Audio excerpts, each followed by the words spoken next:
Hi, my name is Lauren Goodkind, and I am a good and kind person. And yes, Goodkind is really my last name. If you play me a game of chess, I am a mean kind of person. Today, I'm going to go ahead and go over my third round game in the Mechanics Tuesday Night Online Tournament.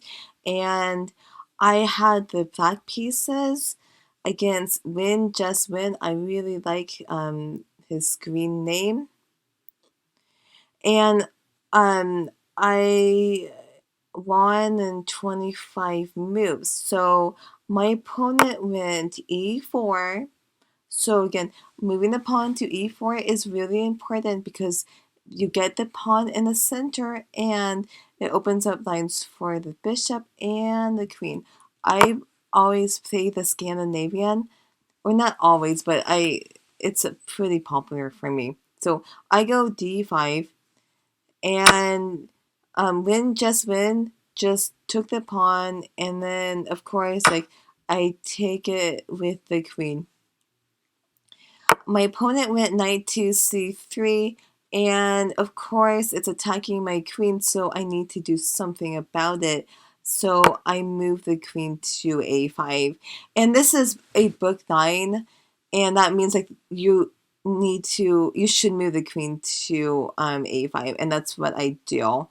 Um, the other alternative is, I think, to move the queen to d8, but I go here. It's really hard for white to attack my queen. Knight to f3. So again, get the knights and the bishops out. I move pawn to c6. The reason why is since the queen is out early, this queen needs an escape route, so the queen can hide. And when I go pawn to c6, now the queen can go to c7 or d8. So it's just this queen has an escaped route. Okay, pawn goes to d4. He's just getting a pawn in the center. That's a good move. I move knight to f6. Again, I have to concentrate on getting the knights and the bishops out. Bishop to d2. I have to be a little bit more careful because the bishop is on the same diagonal as my queen. So if this knight moves, then yeah, if the knight on c3 moves, then the bishop would be attacking the queen. So I have to just be careful. I go bishop to g4 to attack the knight, and again, if this knight moves, then the bishop can take the queen, so the knight is pinned. And then now knight goes to e4, and again, it's like, well, can my knight take the knight? The answer is no, because this bishop is attacking the queen. So if I took the knight, then I lose the queen for a bishop. That's just not a really good trade. So that's why I move the queen back to like d8. Okay, that's why I moved pawn to c6. So my queen has a escape route back to the to my to where my pieces are. Knight takes, I take it with this pawn.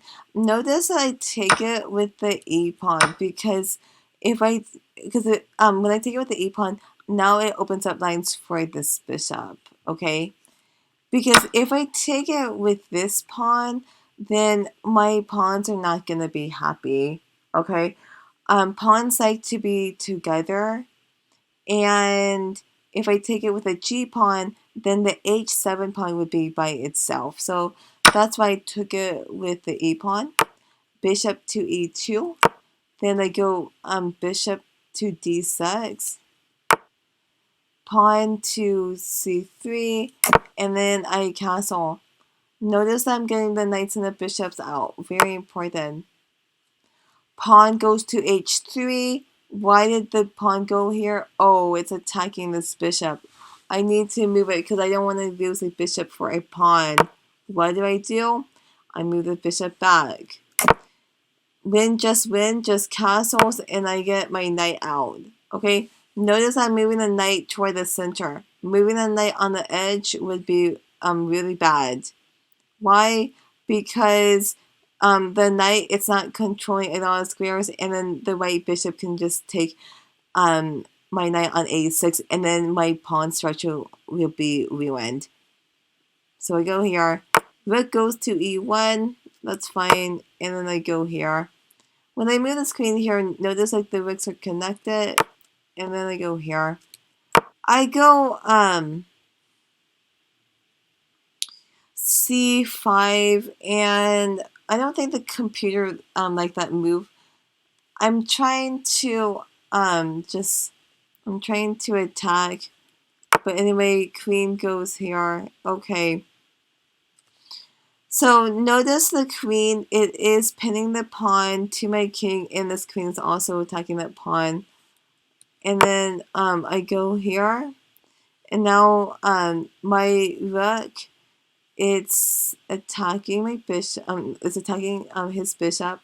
Not safe to take it because of the rook. So okay, so good to know.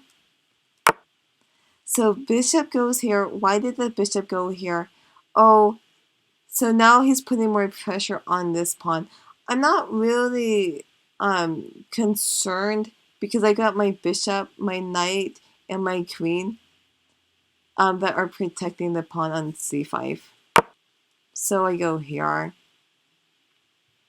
So pawn takes, and now I've got three choices to take this pawn back with.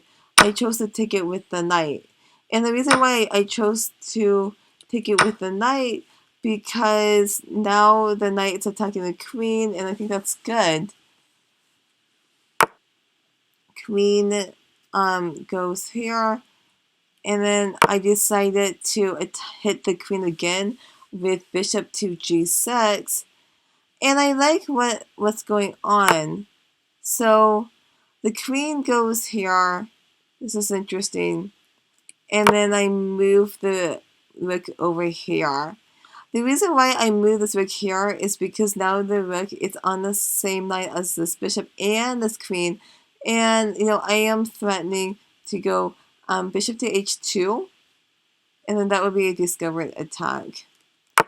So I think that's why he decided to go knight to d4. I go here and to attack. He has to be really careful right now, because if the queen goes here or here, then I can move the knight, and then the bishop would be attacking his queen. So that's why he moved the queen to d1.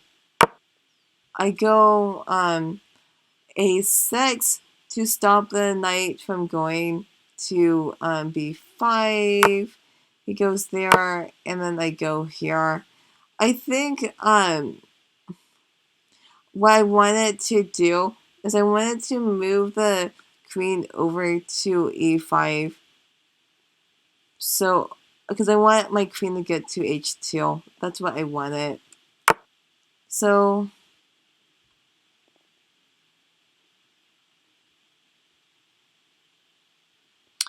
So the queen goes to b3, and then what I ended up doing, it was really crazy. It was kind of unsound.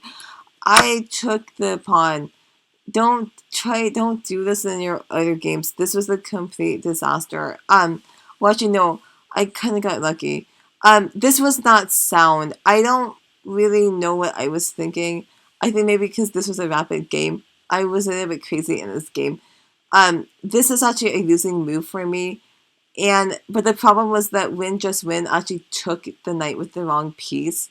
So he took the knight with the king, and that was wrong. He should have taken the knight with the bishop, and then that means that I just lost a knight for a pawn.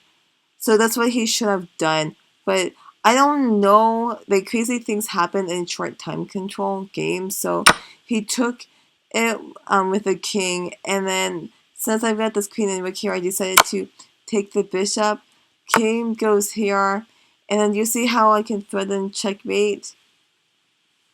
So I go bishop to g3, and I am threatening checkmate, and he can't stop the checkmate right now. So that's why he resigned. So I thought it was a interesting game, but again, he took. It was like kind of crazy. It was like this was a bad move, and that was a bad move too. But again, he should have taken the knight with the bishop, and then that wouldn't be good for me. But I don't know. It's like crazy things can happen in chess. So let me know what you think about this game. Please comment below, and thank you so much for watching. If you like watching my videos, please subscribe to my channel. I upload a video every single day. So come back tomorrow. I will be analyzing my 4th round game, and that should be very exciting. And yeah, if you like my again, if you like watching my videos, please subscribe and check out my puzzle website. It's www.chessbylauren.com. You can check out the 2 books that I wrote on Amazon. You can check out the 500 puzzles that I created, and just check it out. So, and also check out my beginner's chess class. We meet every Sunday, and the first class is free. So, yep, okay. Thank you so much for watching, and I'll see you next time.